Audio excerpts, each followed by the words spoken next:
छत्तीसगढ़ सामान्य अध्ययन से संबंधित 10 प्रश्नों पर रोज हम लोग डिस्कशन करते हैं, जो कि सीजीपीएससी और सीजी व्यापम के परीक्षाओं के लिए बहुत ज़्यादा इम्पोर्टेंट हो सकता है। सीधे हम लोग क्वेश्चंस पर चलते हैं।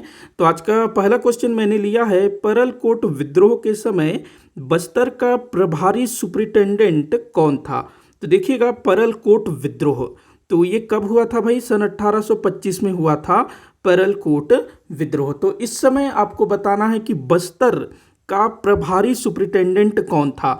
इस समय अगर हम बात करें छत्तीसगढ़ के जो सुप्रिटेंडेंट थे, मतलब ब्रिटिश अधीक्षक जो थे, वो कौन था भाई? तो कैप्टन एगन्यू था। ये छत्तीसगढ़ का था, पूरे छत्तीसगढ़ का। बस्तर को भी जो है छत्तीसगढ़ में के अंतर्गत कर दिया गया था, रतनपुर के अंतर्गत। तो बस्तर क्षेत्र में प्रभारी सुप्रिटेंडेंट नियुक्त किया गया था फ्रिट्जराय को। फ्रिट्जराय को बस्तर का प्रभारी सुप्रिटेंडेंट नियुक्त किया गया था, ध्यान रखेंगे, ये था यहाँ पर।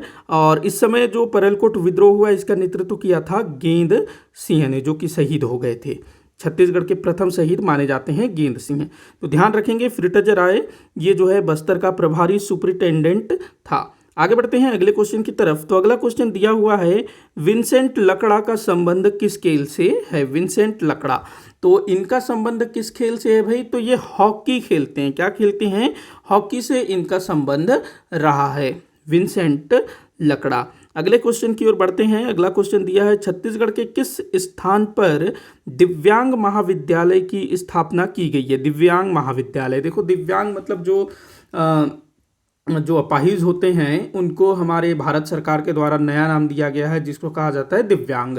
तो दिव्यांग महाविद्यालय हमारे छत्तीसगढ़ राज्य की राजधानी रायपुर में एक स्थान है, मठपुरैना।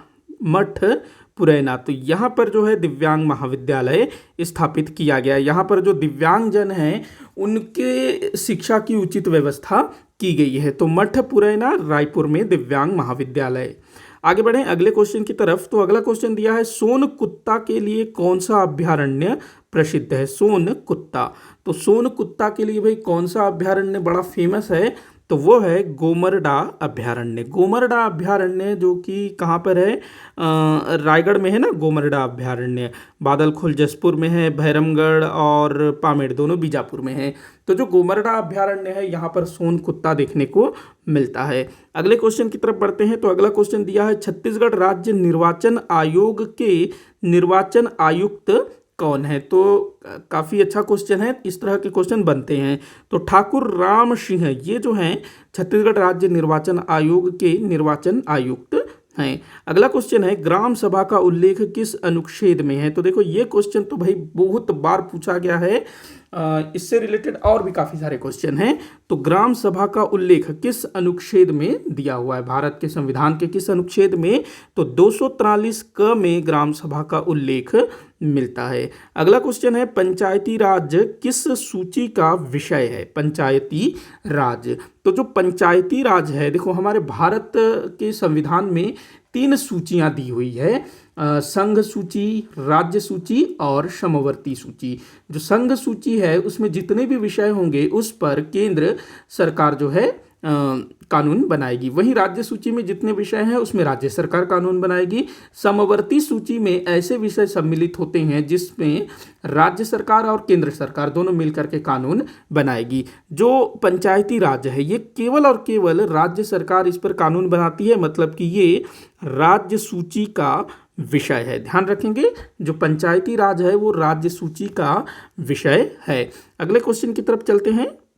पंचायती राज व्यवस्था की बुनियादी इकाई क्या है? तो भाई ग्राम सभा, ये जो है बुनियादी इकाई है। ग्राम सभा, उसके बाद ग्राम पंचायत, फिर जनपद पंचायत, जिला पंचायत, ऐसे उठता है ना। तो ग्राम सभा जो है अंतिम इकाई इसको बोला जाएगा, बुनियादी इकाई या आखिरी इकाई।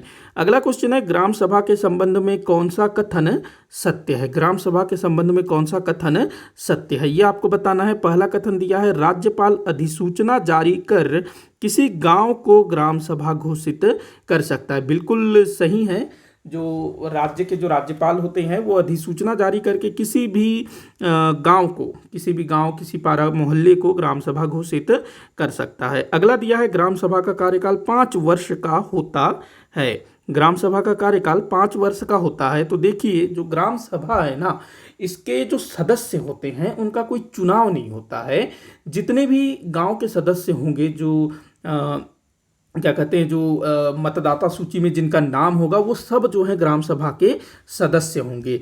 तो ये कभी भी भंग नहीं होता है। तो ये एक स्थायी संस्था है और इसका कोई कार्यकाल नहीं है। स्थायी संस्था है, स्थायी का कोई कार्यकाल नहीं होगा, वो हमेशा यथावत रहेगा। तो ये कथन गलत है, 5 वर्ष से इसका कार्यकाल नहीं होता है, स्थायी संस्था है। तीसरा दिया है, कोई व्यक्ति एक से अधिक ग्राम सभा का सदस्य हो सकता है। तो नहीं, ये भी गलत है। एक से अधिक ग्राम सभा का सदस्य कोई भला कैसे हो सकता है? एक ही ग्राम सभा का सदस्य होगा ना, जिस ग्राम सभा में उसका मतदाता सूची में नाम होगा। तो यहाँ पर एक ही सही है, मतलब एक जो है यहाँ पर सही है। तो यहाँ पर आंसर हो जाएगा आपका अ। तो इस तरह से पंचायती राज से काफ़ी क्वेश्चन पूछे जाते हैं।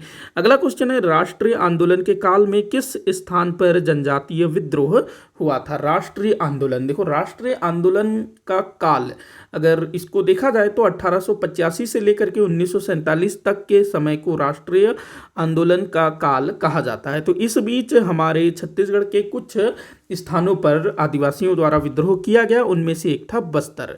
बस्तर क्षेत्र में सन 1910 में विद्रोह हुआ था गुंडाधुर के नेतृत्व में, जिसको भूमकाल के नाम से जाना जाता है। इसी के साथ आज का ये वीडियो यहीं पर समाप्त होता है। आप लोग मुझे कमेंट करके बताइएगा कि आपसे कितने क्वेश्चन सॉल्व हुए। किसी भी क्वेश्चन में कोई भी डाउट हो तो ज़रूर बताइएगा, ताकि मैं उसको सॉल्व कर सकूं। वीडियो को जितना हो सके उतना शेयर करिएगा, लाइक करिएगा। वीडियो को आखिर तक देखने के लिए बहुत बहुत धन्यवाद।